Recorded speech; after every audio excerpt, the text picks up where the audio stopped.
The boy who collected shadows. In a small town where everyone went to sleep before sunset, there lived a boy named Kabir. Kabir had a strange hobby. He collected shadows. Not ordinary shadows, the shadows of things that no longer existed. A broken clock had a shadow. Of the time it once showed, an old tree had shadow of the branches it had before a storm. Even an abandoned house had a shadow of the family that once lived there. Kabir kept them inside tiny jars. One evening, while exploring an old railway station, he discovered a shadow unlike any other. It belonged to a train. But there was no train at the station. When Kabir touched the jar, he heard a whistle. Toot! The station lights flickered. Then shadows began moving. It formed a railway track across the floor.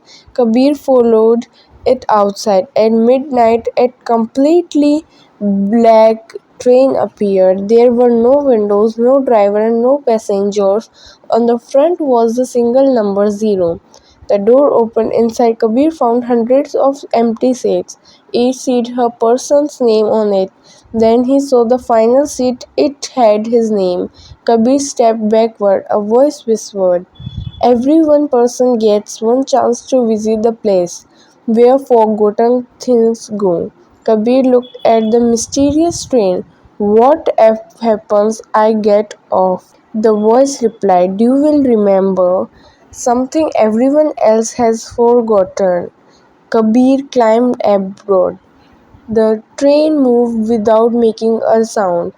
When the doors opened again, Kabir found himself standing in his town, but everything was different. People were smiling, children were playing, and in the middle of the town stood a huge fountain. Kabir suddenly remembered. The fountain had once been there. It had disappeared 20 years ago, and his grandmother had always told him stories about it. But there was something even stranger. When the fountain was a stone statue of a little boy. The statue looked exactly like Kabir. Underneath it were the words, "To the boy who remembered." Kabir turned around. The train was gone. So was the railway track. He returned home and told his grandmother what had happened. She became completely silent. Then she opened an old wooden door box. Inside was a photograph. It showed a little boy standing beside the fountain. Kabir stared at the photograph.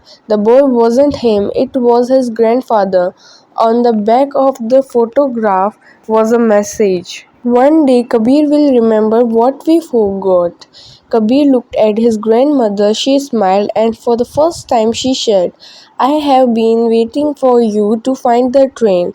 That night Kabir looked out of his window far away from somewhere beyond the town. He heard a train whistle toot, and this time he knew exactly where it was going. Thank you.